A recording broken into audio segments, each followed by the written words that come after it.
दूसरे दिन शहर के 8-10 नर रत्न कोतवाली में हाजिर थे। उन्हें देखकर मतादीन गदगद हो गए। बहुत दिन हो गए थे ऐसे लोगों को देखे। बड़ा सूना सूना लग रहा था। मतादीन का प्रेम उमड़ पड़ा। उसने कहा, तुम लोगों ने उस आदमी को लाठी मारते देखा था ना? वे बोले, नहीं देखा साहब, हम वहाँ थे ही नहीं। मतादीन जानते थे यह पहला मौका है।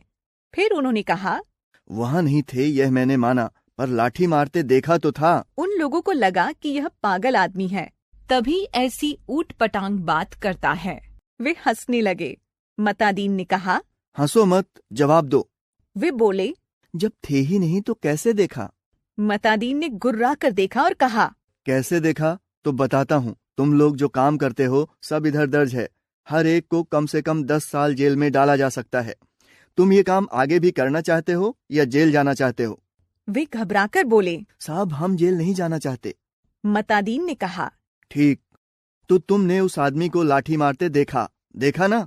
वे बोले, देखा साहब, वह आदमी घर से निकला और जो लाठी मारना शुरू किया वह बेचारा बेहोश होकर सड़क पर गिर पड़ा। मतादीन ने कहा, ठीक है, आगे भी ऐसी वारदातें देखोगे। कोतवाल इस चमत्कार से थोड़ी देर के लिए तो बेहोश हो गया।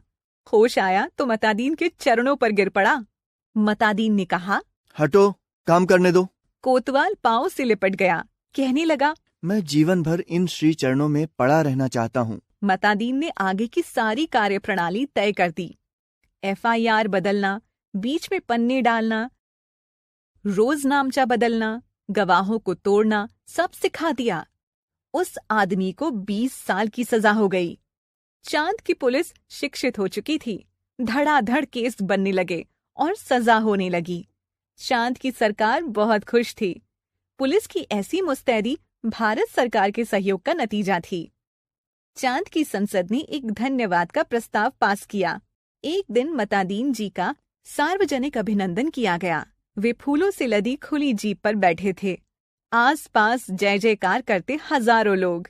वे हाथ जोड़कर अपने गृह मंत्री के स्टाइल में जवाब दे रहे थे। भारत के पुलिस मंत्री टेलीविजन पर बैठे यह दृश्य देख रहे थे और सोच रहे थे कि मेरी सद्भावना यात्रा के लिए वातावरण बन गया। एक दिन चांद की संसद का विशेष अधिवेशन बुलाया गया। बहुत तूफान खड़ा हुआ।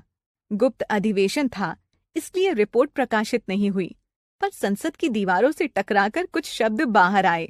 सदस्य गुस्से से चिल्ला रहे थे, कोई बीमार बाप का इलाज नहीं कराता, डूबते बच्चे को कोई नहीं बचाता, जलते मकान की आग कोई नहीं बुझाता।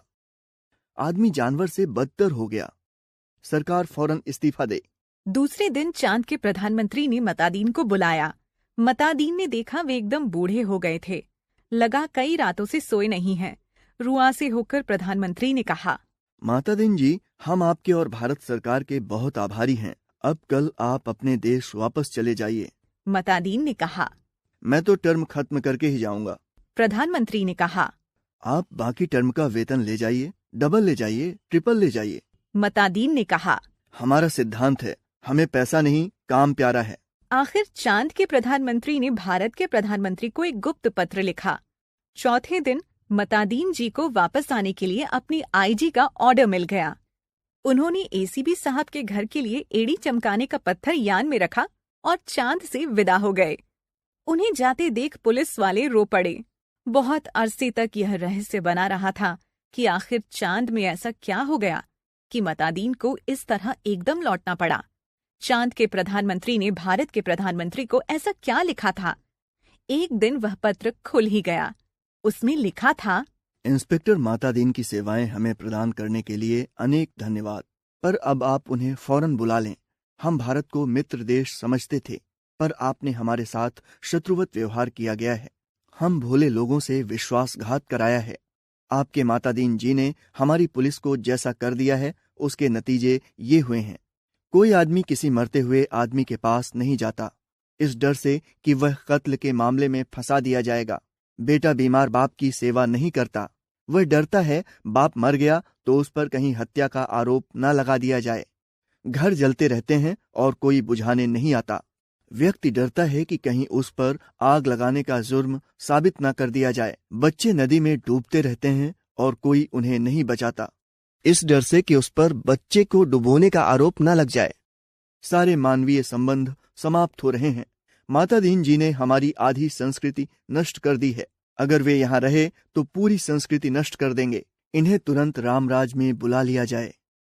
शब्द भंडार, वोकैबुलरी, शब्दार्थ, वर्ड मीनिंग, इन्वेस्टिगेशन, जांच, इंस्पेक्शन, मुआयना, निरीक्षण, अवलोकन, इन्वेस्टिगेशन, मनोवृत्ति, मन की स्वाभाविक स्थिति, टेम्परामेंट, कर्तव्यपरायण, अपने काम के प्रति समर्पित, ड्यूटीफुल, एविडेंस, सबूत, प्रमाण, एविडेंस, महकमा, प्रशासनिक विभाग, डिपार्टमेंट, चश्मदीद, आंखों देखा, विटनेस, सार्वजनिक, सबसे संबंध रखने वाला, पब्लिक, अधिवेशन, सभा सम्मेलन, बैठक, कॉन्फ्रेंस, शत्रुवत, दुश्मन के समान, लाइक एन एनिमी, क्षमता, योग्यता, शक्ति, एबिलिटी, मुस्तैद, चुस्त, अलर्ट, सचेत, होश में, वॉचफुल, कोतवाली, थाना, पुलिस स्टेशन, कोतवाल, पुलिस अधिकारी, ऑफिसर इंचार्ज, बेकसूर,